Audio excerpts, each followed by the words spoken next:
The road into Eld Hollow was narrow and nearly forgotten, flanked by crooked trees that leaned too close, their gnarled limbs clawing at the car windows like they remembered every outsider who tried to leave.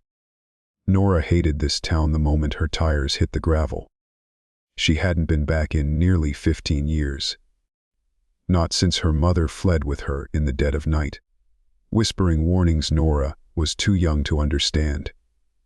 But after her mother's death last month, the deed to the old family home had arrived in the mail, tied up with a strange note in her mother's handwriting. If you go back, don't trust the music. Nora told herself it was just grief playing tricks on her. But still, she couldn't sleep the night before. Something about the envelope had smelled of old smoke and herbs. It clung to her fingers for hours. Eld Hollow looked exactly like the stories she'd half convinced herself were nightmares. Houses too quiet, curtains always drawn. The people, few as they were, stood on porches without moving, just watching as her car passed. Some of them smiled, but it wasn't a smile of welcome. It was something thinner, expectant.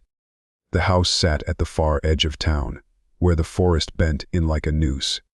It hadn't changed. The red paint still peeled like flaking skin, the windows fogged from inside. The same wind chime of bones, real bones, her mother had once whispered, still hung from the porch beam, clinking with the breeze. Nora's hands trembled as she unlocked the door. Inside, the house smelled of earth and something sour, like old meat buried too long. Dust lay thick on everything, but nothing was disturbed. Her mother's room looked almost untouched, like she'd just stepped out. The bed was made, the mirror still covered with black cloth. Nora found the journal in a locked drawer of her mother's desk that night. It wasn't marked like a normal diary, just a leather-bound book with a burned corner and a clasp shaped like a thorn. Inside, her mother had written only one sentence, over and over, on every page. The devil always dances on the fifth night. She closed the book with a chill running up her spine. That same phrase echoed in her mind like it had weight, like it meant something. She checked the calendar. Her stomach dropped. Tonight was the 5th night of the town's festival. Eld Hollow's Harvest Festival was known for being old-fashioned, even charming to the odd tourist who wandered through in the past. But Nora remembered different things. She remembered her uncle going missing during one. She remembered the strange chanting behind closed doors, the way everyone wore masks and danced around a black fire in the woods. A knock on the door broke her thoughts. When she opened it, a girl stood there, barefoot, pale, holding a mask made of bark and feathers. "They said you're back," she said quietly. "You have to come to the dance tonight. It's tradition." Nora blinked. "Who said I had to?" The girl tilted her head. Her smile never reached her eyes. "The town." That night, the music started just after sunset. It was strange, warped like it was coming from under the ground. Drums slow and deep, like heartbeats, and flutes that didn't sound quite right. Too sharp, too fast, like they were laughing. Nora stood at her window and watched as the townspeople gathered in the clearing behind the chapel. They lit a fire so high it touched the low branches, and the flames flickered green for a moment. They danced, all of them, with the same slow steps, eyes glazed, faces covered. Children, elders, men and women, all moving like puppets on invisible strings. Then Nora saw something she couldn't explain. In the center of the dance was a tall figure, no mask, no clothes, skin blackened like coal, and horns rising from its head like twisted branches. It didn't dance, it watched, and when its eyes turned toward her house, toward her window, Nora swore the wind outside whispered her name. Nora didn't sleep. She sat on the floor with her back against the bedroom wall, journal clutched to her chest, the old house creaking like it had bones of its own. Outside, the drums played until just before dawn, slow, relentless, like a heartbeat in the earth. She'd drawn every curtain, locked every door. but still the sound leaked through the walls, through the floorboards, as if it was inside her now. At one point during the night, she swore she heard footsteps in the hallway. Not fast, not loud. Just a single shuffle, like someone dragging a bare foot across the wood. When she opened the door, there was no one there. But the mirror at the end of the hall, still covered in black cloth, was swaying gently, though there was no breeze. By morning, everything was normal. Quiet. The townspeople walked through the streets again, like nothing had happened. As if last night was just a memory no one wanted to own. Nora ventured into the kitchen to make coffee, only to find something on the table that hadn't been there the night before: a feathered mask. The same one the girl had held. It was sitting right in the middle, perfectly centered, as though placed with care. She didn't touch it. Instead, she drove into town, needing answers, needing to see someone who remembered her mother. She stopped at the general store, dusty, and still run by the same man, Mr. Alcott. He'd been younger when she last saw him, but his eyes were exactly the same: sharp, suspicious, and a little too quiet. When she stepped inside, he didn't even look surprised to see her. "You stayed for the 5th night," he said, not asking. "I did." "You shouldn't have." Nora stepped closer, trying to keep her voice steady. "What is the 5th night? What are they doing out there in the woods?" "I saw something. A thing with horns. And it saw me back." Mr. Alcott's jaw tightened. He grabbed a box of nails off the shelf and tapped it against the counter like a nervous tick. "It's not a thing. It's him. The one they made a deal with centuries ago. They call him the Horned Guest." Nora stared. "A deal?" He gave a bitter half laugh. "When the crops failed, when the river dried, when sickness came, they called him, with blood, with music, with sacrifice, and he gave them what they wanted. Prosperity, fertility, safety, but only if the dance continues. Only if the masks stay on." Nora felt cold from the inside out. "And if they don't?" Mr. Alcott finally met her eyes. "Then he takes what he's owed." She drove back with a scream clawing inside her throat. None of it made sense, and yet every part of it did. Her mother had left for a reason.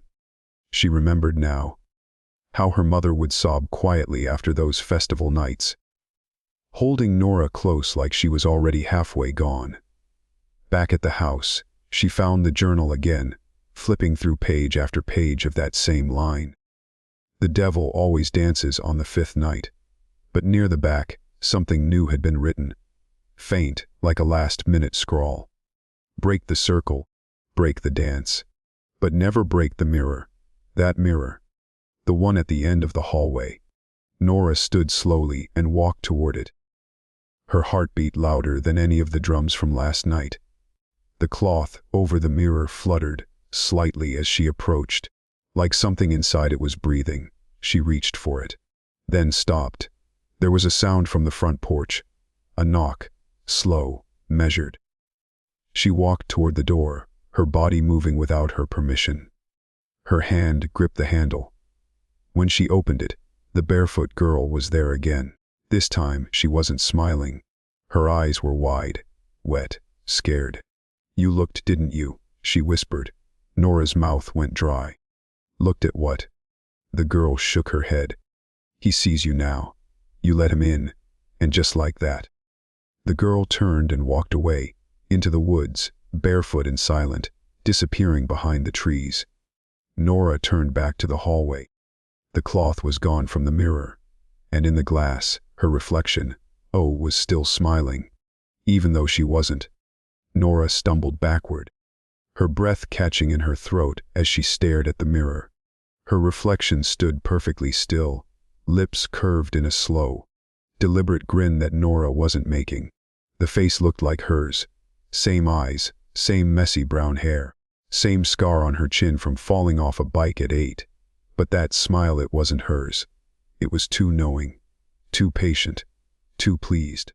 She slammed the door shut to the hallway, heart racing. She backed away until she hit the kitchen counter, her mind screaming 1,000 things all at once.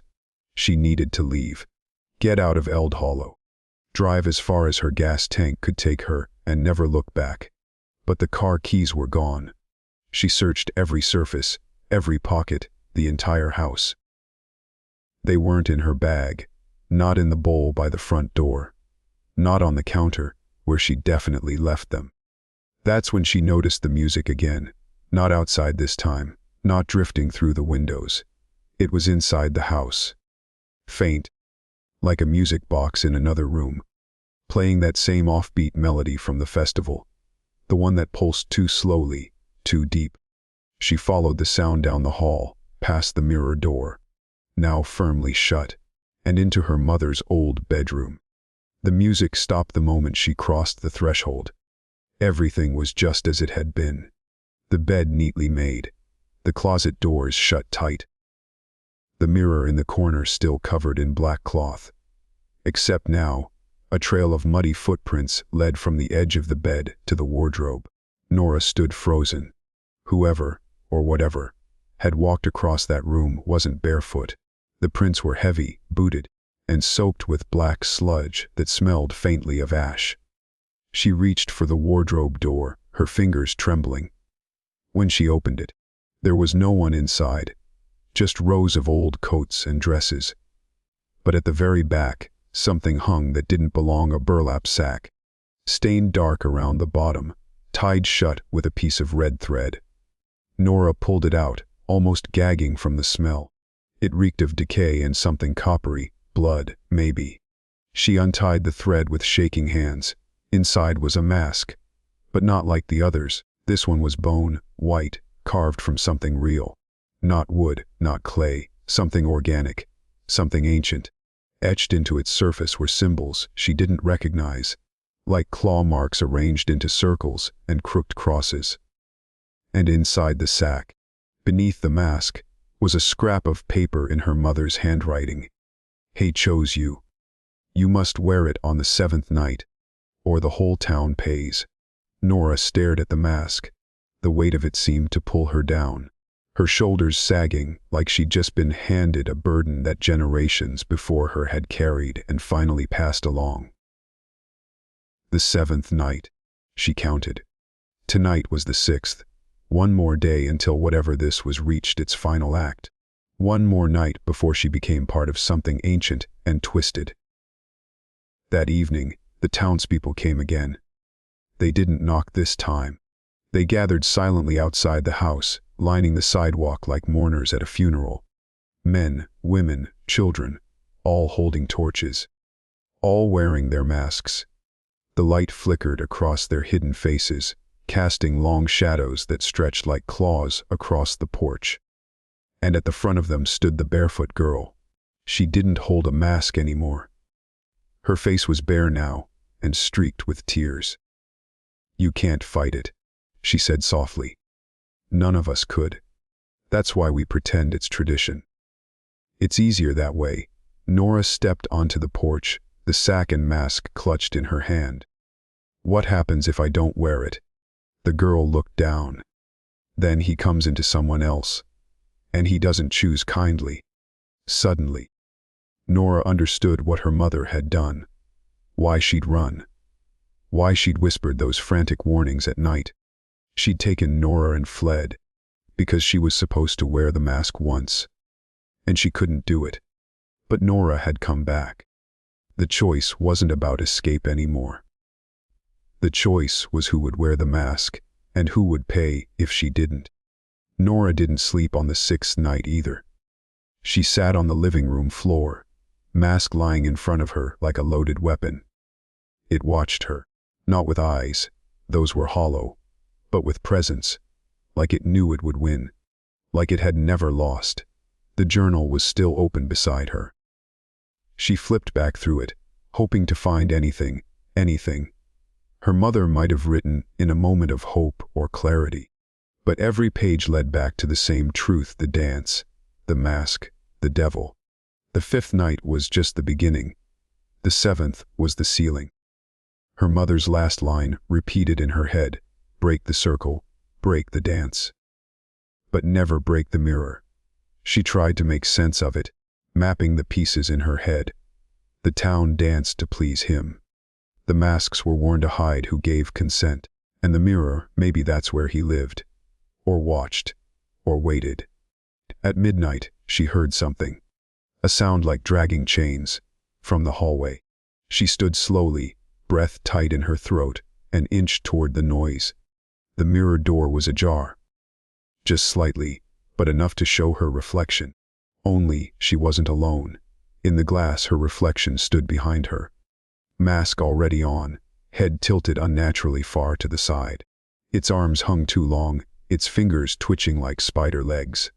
But when she turned to look behind her, nothing. The hallway was empty. She backed away, fast. By morning, the town was different. Everyone wore black. No laughter, no fake smiles, no one even looked at her. They moved like they were in mourning, but no one had died. Yet, she drove to the old chapel, needing answers. The priest was still there. Reverend Mallory. He was old now, his skin paper, thin and spotted, but he knew her name the moment she stepped inside. Nora Bram, he said without turning. Your mother tried to fight it too. Tell me how to break the circle, she demanded. She wrote it in her journal. Break the circle, break the dance. What does it mean? He looked over his shoulder, eyes hollowed by years of secrets. The dance is more than music and masks, child. It's a pact, a ritual passed down through obedience.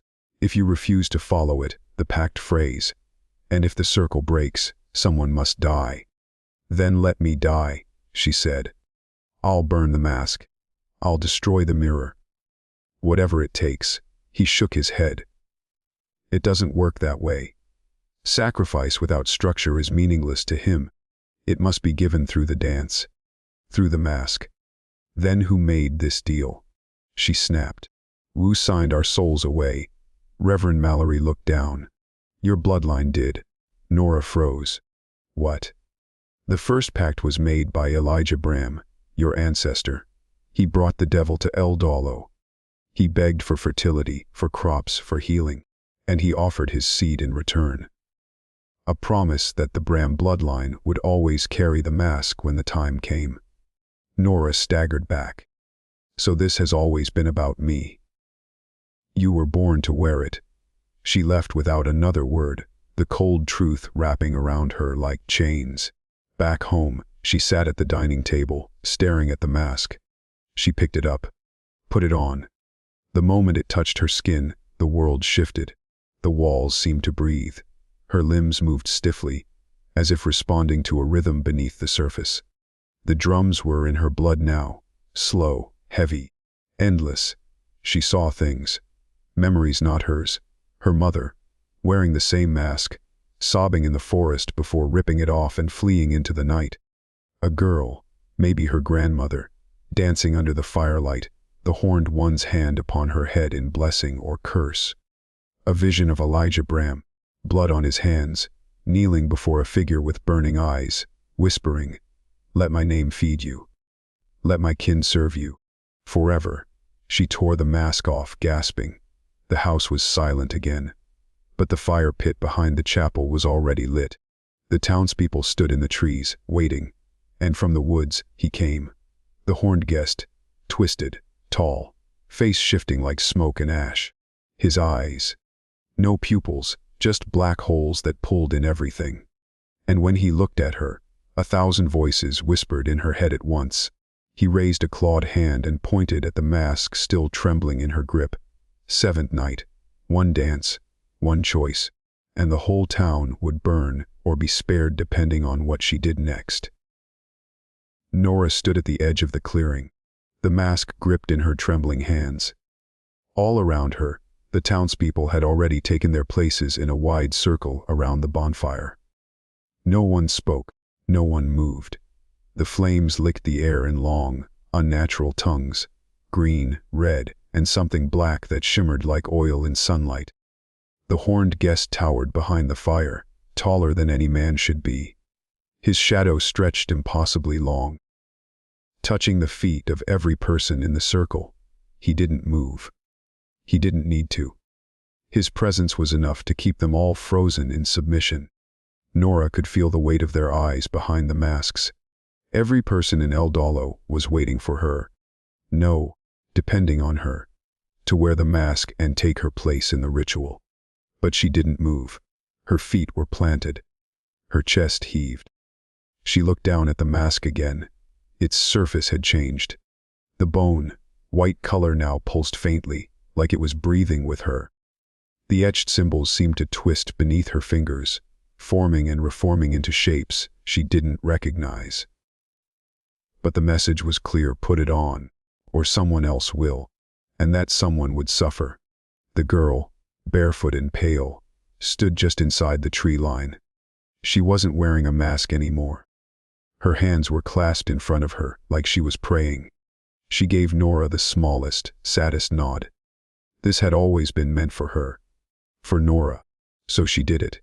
With slow, shaking hands, she lifted the mask and pressed it to her face. The world exploded in silence. The sound vanished. The fire stopped crackling. The drums were gone.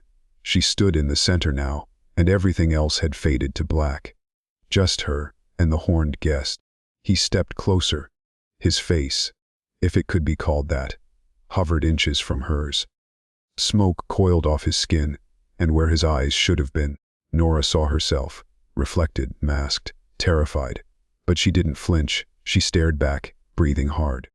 The same words repeating in her head like a shield: break the circle, break the dance, but never break the mirror. The horned guest reached out. A finger like burnt wood touched her chest, just above her heart, and everything changed. She saw El Dalo not as it was, but as it had been. The first circle, formed by Elijah Bram and 13 followers in the middle of a dying winter. The first pact, signed in blood, flesh, and fire. She saw the sacrifices, the offerings. The centuries of quiet compliance, masked as tradition. Weddings timed to avoid the 7th night. Births silenced. Outsiders removed before they could witness the truth. She saw her mother, running, crying, refusing to give in. And then, a crack, a fracture in the circle. And then the sickness came, floods, stillbirths. The town's slow decay, punishment, and now, the circle was mending, through her. But Nora saw something else, a face in the fire. Not the horned guest, but her mother, crying, reaching, mouthing words Nora couldn't hear. She blinked, trying to focus. Then she understood. The fire wasn't the key. The mask wasn't the seal. The mirror was. It was his anchor. That's why it was always covered. Why her mother warned her not to break it. Not because it was cursed, but because it held him here. She tore the mask off and sprinted through the woods, leaving the circle behind. She heard screams behind her. Shouts from the crowd, the first discordant thud of the drums starting again. But she didn't stop. She burst into the house and ran straight to the hallway. The mirror door stood open. Her reflection stood waiting, smiling again. This time, Nora smiled back. "I see you now," she said, "and I know what you are." She grabbed the hammer from the basement. The house shook. The lights flickered. The walls groaned like they were in pain. She raised the hammer. One last glance into the glass. Her reflection was screaming now, reaching, twisting, and behind her in the mirror stood the horned guest, watching, waiting. "I break the dance," Nora whispered. "I end the circle." She brought the hammer down. The mirror shattered, and the house exploded with sound, screams, fire, wind like 1,000 souls howling at once. Then, nothing. Silence. Not peaceful silence, but the kind that follows devastation. Nora lay on the floor of the hallway, covered in shards of glass, her ears ringing like the aftermath of an explosion. Smoke curled from the corners of the room, but there was no fire, just heat. Heavy, suffocating heat, as if the very walls were sweating. She pushed herself up slowly, hands shaking, glass cutting her palms. The mirror, what was left of it, was a splintered ruin. Cracks webbed across the entire frame. But something else was missing. The reflection. There was nothing in the glass. No Nora, no hallway, just nothing. The entire surface had turned into a depthless black, like looking into an abyss. For a second, it pulled at her, not physically, but emotionally, like it wanted her to fall in, like it was promising relief, escape. But she turned away. Outside, the drums were gone.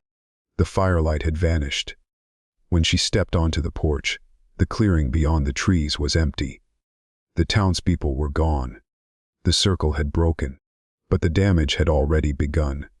The ground beneath Eld Hollow trembled softly, like the roots were stirring. A thick fog rolled across the fields, swallowing houses as it crept through town. The sky had shifted too, dim and gray despite the late morning. Sunlight barely pushed through. Nora walked into town, barefoot now, every step painful but numb. She passed the general store, shut. The windows were shattered. Mr. Alcott was gone. The church bell was ringing, but no one was pulling the rope. She reached the chapel doors. They were open, swaying in the wind. Inside, Reverend Mallory sat slumped at the altar, blood trickling from his nose and ears. He looked at her through one half-lidded eye and whispered. "He broke it." "I had to," she said. He coughed. No, not wrong. Just not clean. You didn't banish him. You untethered him." Nora's breath caught. "What does that mean?" He tried to sit up but winced. The mirror held him here. Bound, watched, trapped. Now he isn't bound anymore. He's free. The words hit like a blow to the chest. The horned guest hadn't been banished. He'd been released. Freed from the ritual. From the mask. From Eld Hollow. She ran outside again, scanning the fog-choked streets. Something was wrong. The houses no longer looked old. They looked rotten. Wood peeled in layers, paint blistered like infected skin. Mailboxes bled dark sap. Trees leaned in with branches that twitched as she passed. The town was changing, warping. Then she saw the girl again. The barefoot girl, standing in the middle of Main Street. Tears rolled down her cheeks, but she didn't move. "He's not in the woods anymore," she whispered. "He's everywhere now." Nora approached slowly. "What do we do?" The girl looked at her, hopeless. "There is no we. You're the last Bram. You opened the door." And then she turned and walked into the fog. Nora tried to follow, but the mist swallowed the girl whole. No sound, no scream. Just gone. She stumbled back to the house. It was still standing barely. The glass from the mirror had melted into the floor, leaving a black, sticky pool that pulsed like a heartbeat. Her phone buzzed for the first time in days. A voicemail. A number she didn't recognize. With shaking hands she pressed play. A woman's voice. Breathless. Familiar. "Nora, if you hear this, it's not over. The curse can't be broken, only moved. If you destroyed the mirror, you let him in. The only way to trap him again is through blood. Your blood. A Bram must bind him again. Please, don't let it end like this." The message cut off. It was her mother, alive, or a message from the past. It didn't matter. There was one truth now. Eld Hollow had fed the horned guest for generations. Now that he was free, the world was on the menu.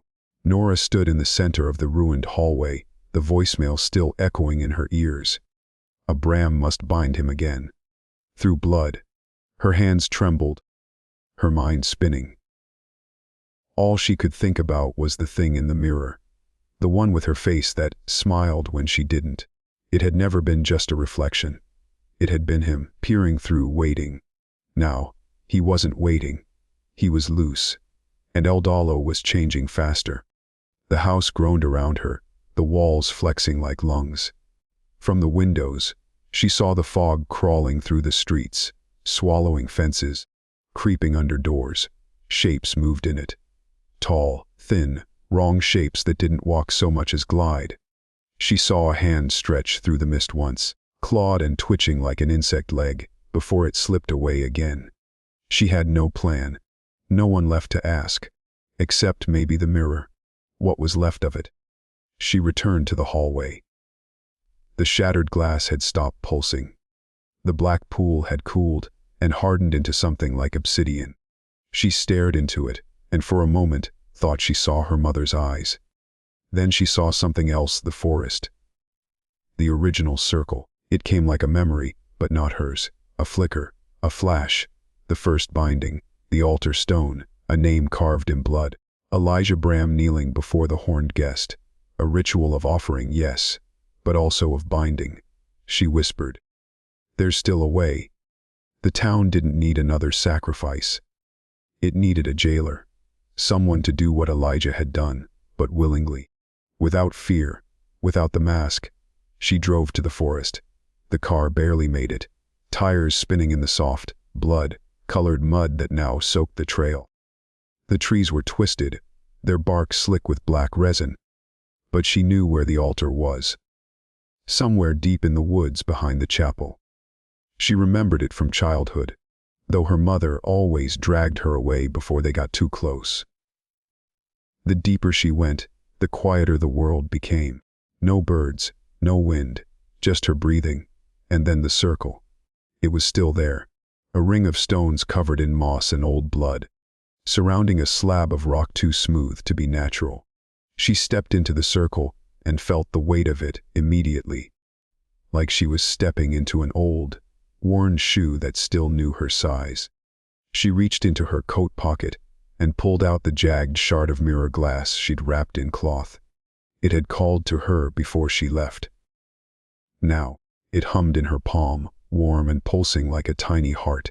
She placed it on the stone and spoke without knowing why. "Elijah Bram, I carry your curse, and I bind it now. Not through fear, through blood." She pulled a knife from her boot, a kitchen blade she'd packed in panic before leaving the house. It wasn't ceremonial. It didn't have to be. She cut deep across her palm, letting the blood drip onto the stone, onto the mirror shard. The ground shook, the forest howled, and the horned guest appeared, not slowly, not with drama. He was simply there, standing across from her in the circle. 7 feet tall, horns like gnarled tree roots, skin like burnt bone, eyes that were holes in the world. But he didn't move. He waited. She could feel him in her head, not speaking, but pushing, showing her what he wanted: worship, obedience, a vessel. "No," she said aloud, shaking her head. "Not this time." She grabbed the mirror shard, still dripping with her blood, and held it high. The stone began to glow beneath her feet. The symbols from the old mask burned into the grass. "I am the last Bram," she shouted. "And I bind you again." The horned guest let out a sound like trees snapping in a storm. The ground split beneath him. Black roots surged up to grab his legs, arms, torso. He twisted, roared, thrashed, but it was too late. Her blood, her name, her will, it was enough. He was pulled back, down, into the stone, into the mirror, into her. She collapsed. For a moment, there was only darkness, then breath, then light. It was morning when Nora opened her eyes. Soft sunlight pushed through the trees, golden and clean, like the nightmare had been burned away. Birds chirped. The wind rustled gently through leaves that no longer looked like claws. The forest felt like a forest again. But she didn't move. Not right away. She lay on the altar stone, her hands still bloodied, the shard of mirror resting beside her like a dead thing. It no longer glowed, no longer pulsed.